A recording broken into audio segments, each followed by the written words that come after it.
지금 당신은 중요한 선택 앞에 서 있습니다. 자식에게 먼저 연락을 계속할 것인지, 아니면 이제는 그 손을 놓고 기다릴 것인지, 그 선택 하나로 당신의 하루가 바뀔 수 있고, 당신의 마음이 달라질 수도 있습니다. 하지만 그 선택이 잘못되면 당신은 상처받고 외로움에 무너질 수도 있습니다. 그래서 우리는 오늘 이 시간을 통해 이야기를 시작하려 합니다. 자식이지만 먼저 연락하지 않는다면 굳이 만나지 않아도 되는 이유, 그리고 그 자식이 먼저 연락하게 만드는 방법에 대해 이야기 나누고자 합니다. 이 이야기는 어느 한 어머니의 아주 조용하고도 절절한 고백에서 시작됐습니다. 서울 강북에 사는 박미숙 어르신. 남편은 10년 전 세상을 떠났고 지금은 홀로 지하 단칸방에 살고 계십니다. 늘 하던 일이라며 허리를 굽혀 폐지를 주우러 나가는 그 어르신은 누가 봐도 꿋꿋하게 사는 분이셨습니다. 하지만 그녀의 입에서는 이런 말이 흘러나왔습니다. 나는 지금껏 자식이 날 찾을까봐 핸드폰 배터리를 끈 적이 없어. 근데 그게 벌써 3년째야. 그 말을 듣는 순간 제 가슴도 아려왔습니다.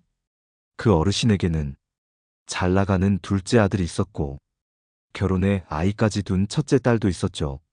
결혼식 때 가슴에 카네이션 달아드렸던 그 자식들이 지금은 전화 한 통 없는 삶의 외곽으로 그녀를 밀어두었습니다. 그럼에도 불구하고 어르신은 매일 핸드폰을 충전합니다. 혹시라도 자식이 연락할까봐. 하지만 전화는 오지 않았습니다. 그녀는 말합니다. 나한테 전화할 이유가 없어진 거지. 이제 내가 해줄 게 없으니까. 이 이야기를 들으며 저는 다시 한번 생각하게 됩니다. 부모란 존재는 왜 끝까지 먼저 다가가야만 할까요? 왜 그 손을 놓지 못하는 걸까요? 그저 사랑했을 뿐인데, 그저 걱정했을 뿐인데, 이제는 연락조차 부담이 되는 존재가 되어버렸습니다. 자식이지만 먼저 연락하지 않는다면 만나지 않아도 되는 이유는 바로 여기에 있습니다. 내가 무너지지 않기 위해, 내 삶을 지키기 위해, 그리고 내 자존심까지 무너뜨리지 않기 위해 먼저 연락하는 삶을 이제는 멈출 필요가 있습니다. 우리는 늘 이렇게 말합니다. 그래도 자식인데, 자식이니까 내가 먼저 해야지. 하지만 그 말이 당신을 상처로 이끌고 있다면 이제는 그 틀을 깨야 할 때입니다. 자식이 먼저 연락하지 않는 이유는 단순한 무관심이 아닙니다. 습관입니다. 당신이 먼저 다가간 습관, 당연하게 받아들인 관계, 기다리면 연락 올 거라는 믿음. 하지만 사람은 기다리는 존재보다 기다리게 만드는 존재에게 더 끌립니다. 누구나 공기처럼 존재하는 사람보다 가끔 그리운 사람이 더 소중해집니다. 그래서 우리는 오늘 방송에서 이런 이야기를 드릴 겁니다. 자식이 먼저 연락하지 않는 3가지 이유와 그들이 먼저 연락하게 만드는 현명한 방법들. 이 이야기를 통해 당신의 마음에도 작은 결심 하나가 생기길 바랍니다. 다산 정약용은 이런 말을 남겼습니다. 사람의 도리는 사랑에 있되 사랑에는 때가 있고 거리에는 뜻이 있다. 당신의 사랑은 이미 충분히 깊었습니다. 이제는 그 사랑이 당연함이 되지 않도록 거리를 둘 때입니다. 그래야 당신의 마음이 다시 존중받을 수 있습니다. 이제 우리 그 첫 번째 이유부터 하나씩 짚어보도록 하겠습니다. 자식이 먼저 연락하지 않는 이유. 첫 번째는 바로 익숙함에 무뎌진 사랑입니다. 우리는 살아가며 가장 가까운 존재를 가장 쉽게 잊어버립니다. 아침에 늘 뜨는 해처럼 늘 거기 있는 줄 알고 감사함도 그리움도 점점 흐릿해지는 겁니다. 그 익숙함 속에서 부모는 언제나 당연한 존재가 되어버립니다. 서울에 사는 최영자 어르신은 매주 일요일마다 2딸과 아들에게 꼭 전화를 하곤 하셨습니다. 딸은 늘 말했죠. 엄마, 목소리 들으니까 좋다. 근데 요즘 너무 바빠. 아들은 짧게. 엄마, 나 지금 운전 중이야. 이따 연락할게. 그런데 그 연락은 오지 않았습니다. 그렇게 몇 년을 보내다 어르신은 어느 날 전화기를 내려두셨습니다. 아무 말 없이, 아무 예고 없이. 며칠이 지나도 아무도 묻지 않았습니다. 왜 전화 안 하셨어요? 라고. 어르신은 그제 알았습니다. 자식들은 엄마의 안부보다 자신의 하루에 더 몰두하고 있었고, 엄마는 그들의 우선순위에서 이미 멀어진 존재가 되었다는 것을. 하지만 그 익숙함을 깨는 건 어렵지 않았습니다. 한 달이 지나고 딸이 먼저 전화를 했습니다. 엄마, 왜 연락 안 해? 혹시 어디 아픈 거 아니지? 그 말에 어르신은 처음으로 이렇게 말했습니다.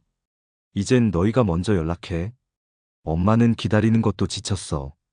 그 이후 딸은 매주 수요일 저녁이면 영상통화를 걸어왔고, 아들도 격주에 한 번은 문자를 보내며 안부를 묻기 시작했습니다.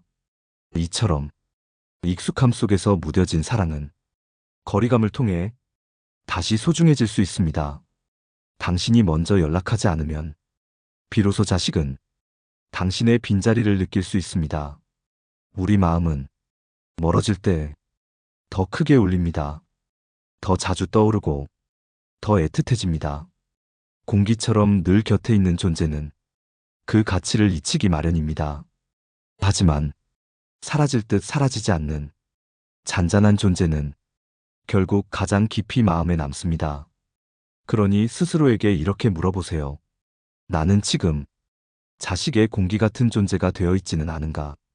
익숙함 속에서 묻힌 당신의 존재를 다시 세우기 위해서는 먼저 멈추는 용기가 필요합니다.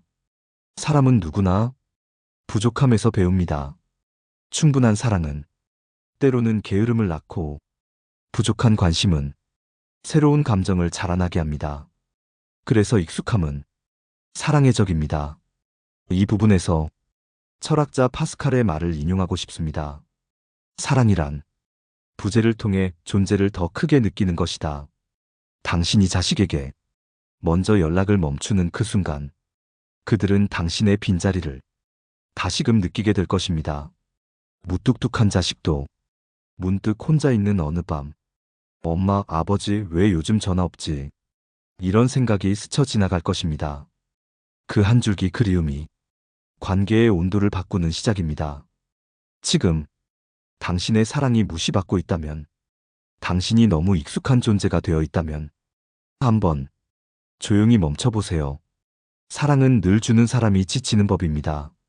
이제는 받는 사람도 그 사랑의 무게를 느끼게 해야 할 시간입니다. 익숙함에 지친 당신, 이제는 그 자리에서 조금만 물러서도 좋습니다.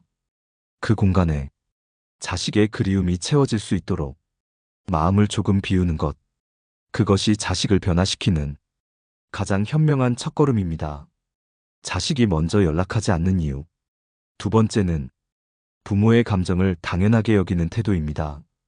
자식이 어릴 때 울면 달래주고, 배고프면 먹이고, 졸리면 안아 재웠던 그 세월, 그 사랑이 너무 오래 반복되다 보면 자식은 부모의 감정을 자신의 연장선처럼 여기게 됩니다.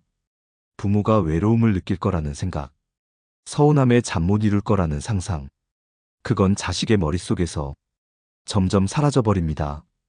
그건 나쁜 자식이라서가 아니라 그만큼 당신이 자신을 헌신적으로 아낌없이 내어주었기 때문입니다. 강원도 원주에 사는 김명자 어르신은 늘 자식의 감정만 걱정하며 살아오셨습니다. 결혼 후에도 딸이 싸웠다는 말 한마디에 밤새 걱정하고, 아들이 회사에서 혼났다는 말엔 밥을 안 삼켰답니다. 그렇게 자식의 감정을 하나하나 다 껴안고 살다 보니 어느새 자식들은 자신들의 감정만 중요하게 여기게 되었습니다. 하지만 어르신의 감정은 늘 뒤로 밀렸습니다. 생신날 전화가 없었을 때, 아프다 말했는데 반응 없었을 때, 그 서운함은 결국 마음속 깊이 쌓여만 갔습니다. 그러던 어느 날 김명자 어르신은 큰 결심을 했습니다. 딸에게 문자를 하나 보냈습니다. 너는 항상 내 얘기만 하지. 엄마 얘기는 한 번도 묻지 않더라. 나도 가끔 울고 서운할 때 있어. 그 문자를 본 딸은 당황해 전화를 걸었습니다. 엄마 왜 그래? 무슨 일 있어? 그날 밤 어르신은 처음으로 딸과 1시간 넘게 통화를 했습니다. 그동안 쌓였던 마음을 하나하나 꺼내놓았고 딸은 그제야 엄마의 감정을 알게 되었다고 했습니다. 그 통화 이후 딸은 주말마다 어르신에게 안부 전화를 하기 시작했습니다. 그동안은 자신의 얘기만 했던 딸이 이제는 엄마에게 요즘 기분은 어때? 뭐하고 지내? 이렇게 묻기 시작한 겁니다. 사람은 말하지 않으면 알지 못합니다. 특히 부모의 감정은 더 쉽게 무시됩니다. 왜냐하면 늘 참고, 늘 받아주고, 늘 괜찮다고 말해왔기 때문입니다. 하지만 당신의 감정도 존중받아야 합니다. 당신도 기분이 상할 수 있고, 누군가의 말에 상처받을 수 있으며, 외로움에 목이 메일 수도 있습니다. 그 마음을 숨기지 말고 조용히 보여줘야 합니다. 부모의 감정을 무시한 자식은 결국 자신의 감정만 소중히 여기게 됩니다. 그런 자식에게 필요한 건 당신이 달라진 태도를 보이는 것입니다. 예전처럼 묻지도 않았는데 먼저 전화하지 말고 무조건 이해하고 맞춰주는 역할을 잠시 내려두는 겁니다. 너 요즘 많이 힘들지? 라는 말보다는 나도 요즘 많이 힘들다. 이 한마디가 관계를 바꿀 수 있습니다. 부모의 감정도 이해받아야 할 권리가 있습니다. 그것을 알려주지 않으면 자식은 절대 알지 못합니다. 가장 외로운 감정은 존재 자체가 부정당하는 감정입니다. 누군가 내 기분을 무시하고 지나갈 때 우리는 존재의 일부가 지워진 듯한 상실감을 느끼게 됩니다. 그러니 이제는 감정의 우선순위를 바꾸어야 합니다. 자식의 삶을 이해하는 것도 중요하지만 그보다 더 중요한 건 당신 자신의 마음을 지키는 일입니다. 서양 철학자 쇼펜하우어는 이런 말을 남겼습니다. 스스로를 존중하지 않는 사람은 타인의 존중도 받지 못한다. 당신의 감정을 표현하고 당신의 서운함을 말하는 순간 자식은 처음으로 진짜 부모의 얼굴을 보게 될 겁니다. 그때서야 비로소 연락을 해야겠다는 마음이 조용히 자라나기 시작할 것입니다. 그 시작은 이제는 나도 힘들다. 이 말 한마디면 충분합니다. 자식이 먼저 연락하지 않는 이유. 세 번째는 연락의 책임이 항상 부모에게 있다고 믿는 생각입니다. 부모는 언제나 먼저 손을 내밀어야 한다고, 늘 먼저 안부를 묻고, 먼저 다가가야 한다고 자식들은 그렇게 당연하게 여깁니다. 그 믿음은 어디서 생겼을까요? 어릴 적부터 반복된 상황입니다. 학교에 다녀와도 엄마가 먼저 다가가 오늘 하루 어땠니라고 물었고, 속상한 일이 있어도 아버지가 먼저 조용히 다가가 괜찮아, 이럴 수도 있지라며 등을 두드렸고, 그렇게 연락하고 위로하고 안부를 묻는 역할은 늘 부모의 몫이었습니다. 하지만 세월이 흐른 지금 그 역할이 여전히 부모의 책임으로 남아있다면 그건 이제 관계의 균형이 무너졌다는 뜻입니다. 부산에 사는 임정순 어르신은 자식 셋을 키우며 고생을 참 많이 하셨습니다. 남편 없이 3남매를 키웠고 무슨 일이 있어도 자식 생일은 꼭 챙기셨답니다. 심지어 자식 생일 전날이면 밤늦게까지 시장을 돌며 좋은 음식을 찾고 새벽부터 부엌에 들어가 밥상을 차리던 기억. 그게 다 사랑이었고 그 사랑이 습관이 되었던 겁니다. 하지만 어르신의 생일은 늘 조용히 지나갔습니다. 작년 생신에도 전화 한 통 없는 하루가 덩그러니 지나갔다고 하셨습니다. 그날 밤 어르신은 혼잣말을 하셨습니다. 내가 그렇게까지 했는데 한 통의 연락도 없네. 그리고 결심하셨습니다. 올해는 아무도 챙기지 않겠다. 자식들에게 미리 말하지도 않았고 누가 기억해 주길 바라지도 않았습니다. 그런데 큰아들이 뜻밖의 전화를 걸어왔습니다.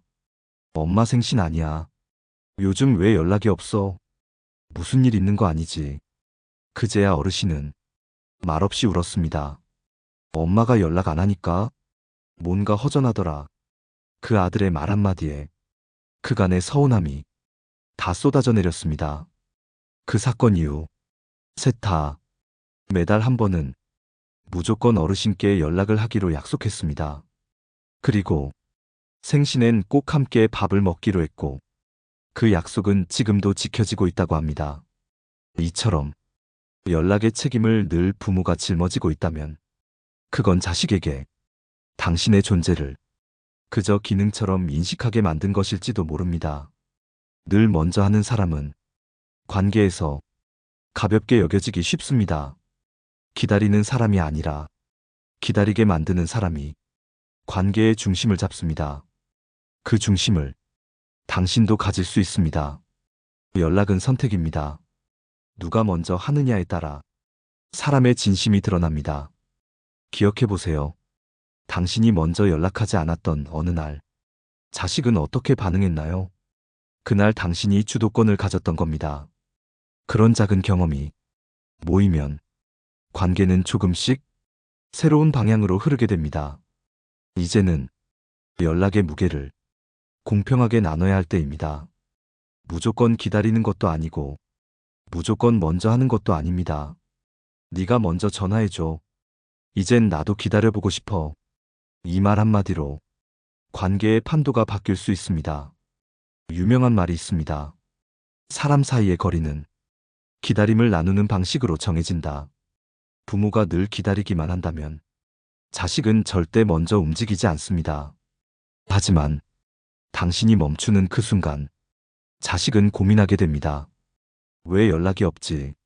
무슨 일 있나? 내가 너무 무심했나? 그 마음의 파문이 진짜 변화를 가져오는 순간입니다. 당신은 연락받을 자격이 있습니다.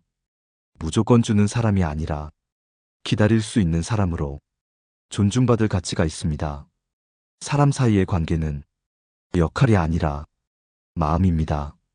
그리고 마음은 표현되어야 느껴지고 기다려야 자라납니다. 지금이라도 연락의 균형을 다시 잡아보세요. 당신이 만든 일방적인 사랑의 틀을 이젠 자식이 깨뜨릴 수 있도록 기회를 주세요. 그 시작은 아무 말 없이 조용히 멈추는 것에서 시작됩니다. 이제 우리는 자식이 먼저 연락하지 않는 세 가지 이유를 함께 들여다봤습니다.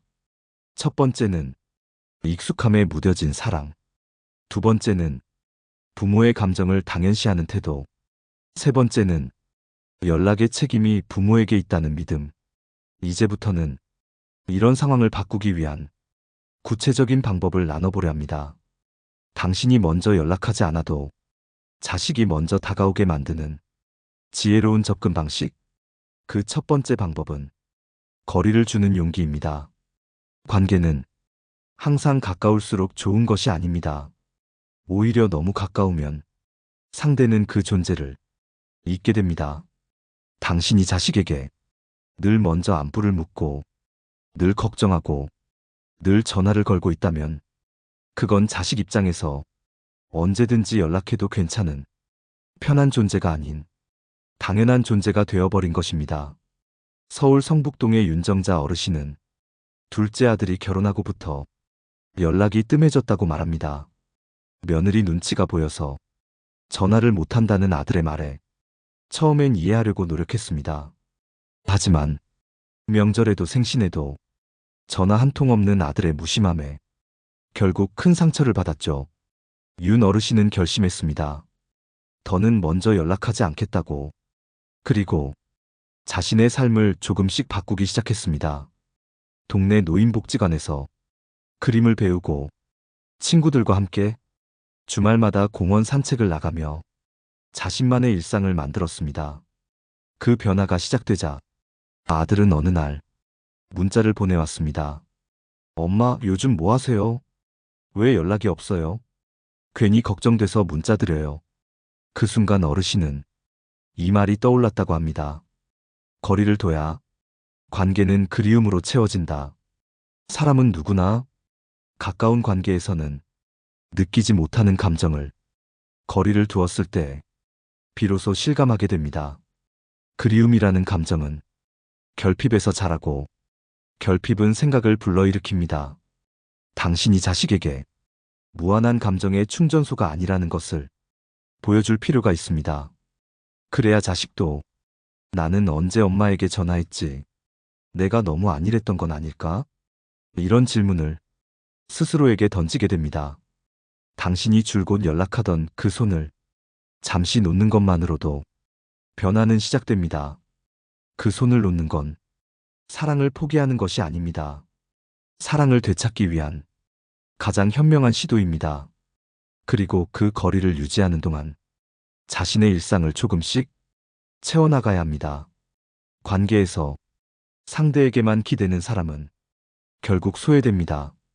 하지만 자신의 시간을 살아가는 사람은 오히려 주변에서 그 존재감을 더 느끼게 됩니다. 자식이 느끼는 부모의 존재가 늘 같은 자리에 머물러 있다면 그 소중함을 모르게 됩니다. 그러니 당신의 자리를 지키되 가만히 머물러 있지는 마세요. 산책을 하거나 책을 읽거나 작은 취미 하나를 시작하세요. 그 작은 변화가 당신의 마음에 여유를 만들고 그 여유가 자식에게 묘한 울림을 전달하게 됩니다. 우리 엄마가 달라졌네. 아버지가 요즘 뭐 하시지?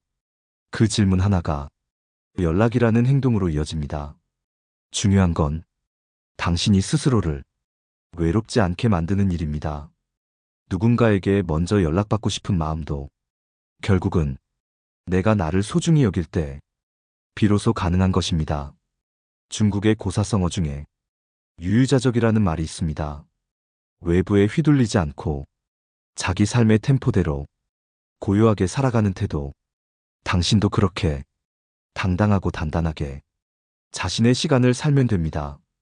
자식의 연락을 애타게 기다리기보다는 내 삶을 잘 살아가는 모습을 보여주세요.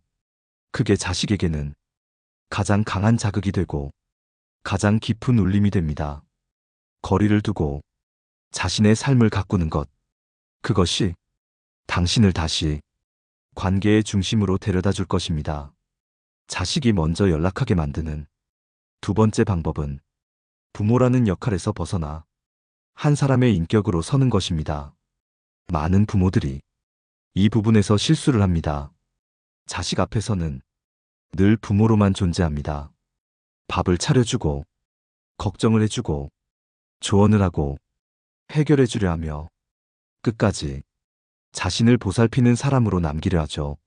하지만 그렇게 하면 자식은 언제까지나 당신을 도와야 할 존재가 아닌 도움을 받는 사람으로만 인식합니다. 그래서 먼저 연락해야 할 이유도 점점 사라집니다. 왜냐하면 부모는 항상 거기 있을 거라는 확신이 있기 때문입니다. 경기도 평택에 사는 이재분 어르신의 이야기입니다. 이 어르신은 아들이 결혼한 뒤에도 아들의 아침을 챙겨주러 일주일에 3번씩 지하철을 타고 다녔습니다. 며느리가 조금 서툴다고 느껴져 밥이며 반찬이며 직접 손을 써야 마음이 편했답니다. 그런데 어느 날 며느리가 조심스럽게 말했죠. 어머니, 이제 저희가 좀 해볼게요. 그 말에 마음이 상했지만 표현은 하지 않았습니다. 그 후로 아들과의 연락은 점점 뜸해졌습니다. 이 어르신은 섭섭한 마음을 안고 그동안 손에 쥐었던 엄마라는 역할을 조금씩 내려놓기로 결심했습니다. 가장 먼저 한 일은 아들의 일에 끼어들지 않기, 그리고 스스로의 삶에 집중하기였습니다. 그렇게 시작한 것이 수채화 교실, 그림을 한 번도 그려본 적 없었지만 붓을 잡고 캔버스를 채우는 그 시간들이 조금씩 어르신의 마음을 채워주기 시작했습니다. 얼굴도 모르는 사람들과 웃고 떠들고 서툰 그림을 칭찬받고 그렇게 이 어르신은 엄마라는 껍질에서 나라는 사람으로 다시 태어나고 있었습니다. 그리고 그 소식은 자연스레 아들의 귀에 전해졌습니다. 엄마, 요즘 그림 배우신다면서요. 사진 좀 보내주세요. 나중에 전시하면 꼭 갈게요. 그 한마디가 얼마나 큰 위로였는지 이 어르신은 지금도 그날의 문자를 지우지 않고 남겨두고 있다고 합니다. 이처럼 자식이 먼저 연락하게 만드는 데에는 당신이 엄마라는 타이틀에서 조금은 내려오는 것이 필요합니다. 그리고 나는 이런 사람이야. 이런 걸 좋아하고 이런 시간을 보내고 있어. 이걸 보여줘야 합니다. 사람은 존재감이 느껴지는 사람에게 본능적으로 끌립니다. 늘 걱정만 하고 늘 챙겨주기만 하는 부모는 하나의 이미지에 고정돼 버리고 그 이미지는 자식에게 가끔은 부담으로도 느껴집니다. 하지만 자신만의 색을 가진 사람, 새로운 걸 배우는 사람, 자신의 시간을 아름답게 채워가는 사람은 누구에게나 연락하고 싶은 사람이 됩니다. 부모도 그런 사람이 되어야 합니다. 나는 너희의 부모이기 전에 한 사람의 삶을 살아가는 인간이야. 이 메시지를 자식에게 조용히 전할 수 있어야 합니다. 그 말은 말로 하기보다 삶으로 보여줄 때 가장 깊게 전달됩니다. 가령 어떤 취미를 갖고 어떤 사람들과 시간을 보내고 어떤 기쁨으로 하루를 채우는지를 작게라도 보여주세요. 사진을 찍어 보내도 좋고 짧은 일상을 이야기해도 좋습니다. 그 자체가 자식에게는 엄마가 엄마로만 사는 게 아니구나. 아버지가 여전히 멋지게 사는구나 하는 감탄이 됩니다. 그 감탄은 자연스럽게 관심으로 이어지고 관심은 연락이라는 행동으로 바뀌게 됩니다. 철학자 루소는 이런 말을 남겼습니다. 인간은 누구에게나 의무를 다하되 그 의무가 자신을 잊게 해서는 안 된다.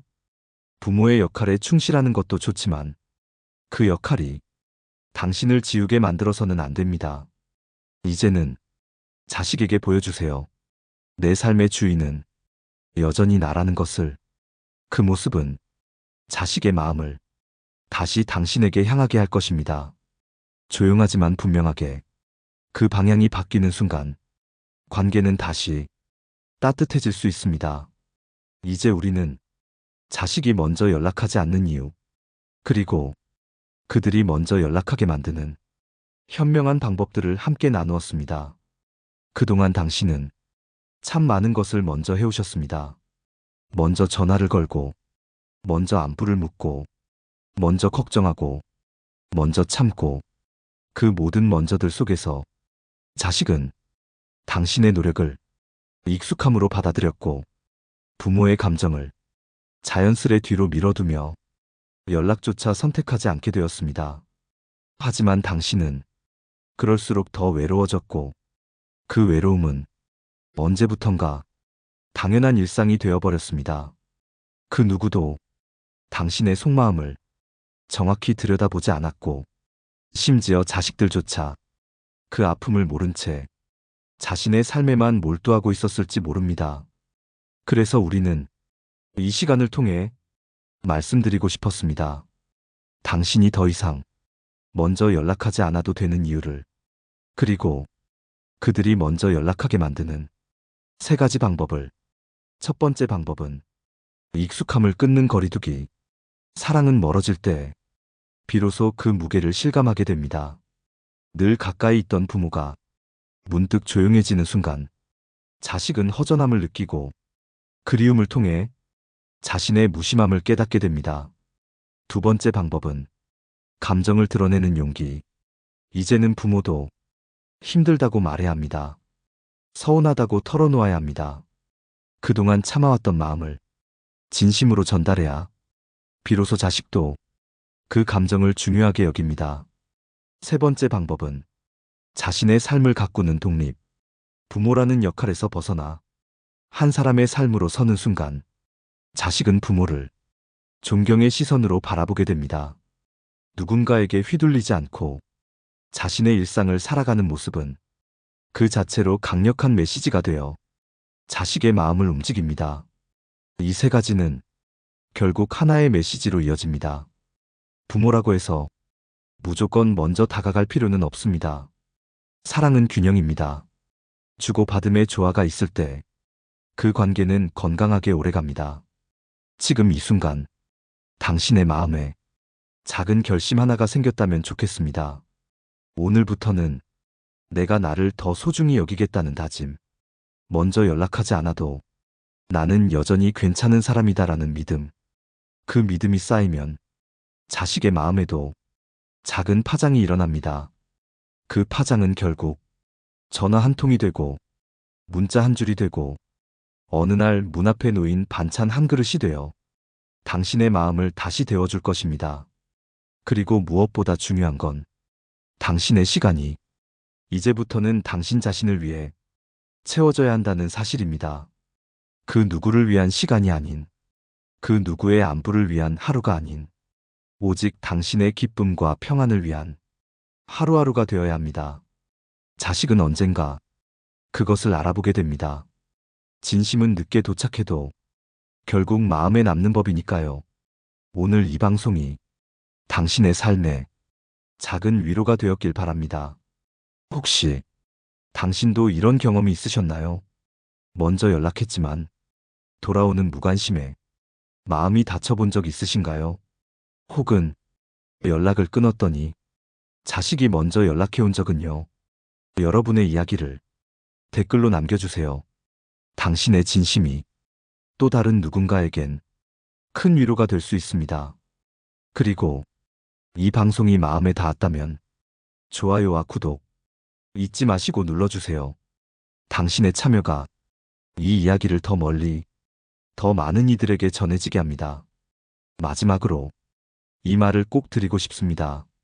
당신은 먼저 연락하지 않아도 되는 사람입니다. 그저 사랑받을 자격이 있는 사람입니다. 오늘도 당신의 마음을 함께 나눠주셔서 감사합니다. 다음 시간엔 기대하면 상처받는 인간관계에서 기대 없이 살아가는 지혜에 대해 함께 이야기 나누겠습니다. 당신의 하루가 조용하지만 따뜻하게 빛나길 바랍니다.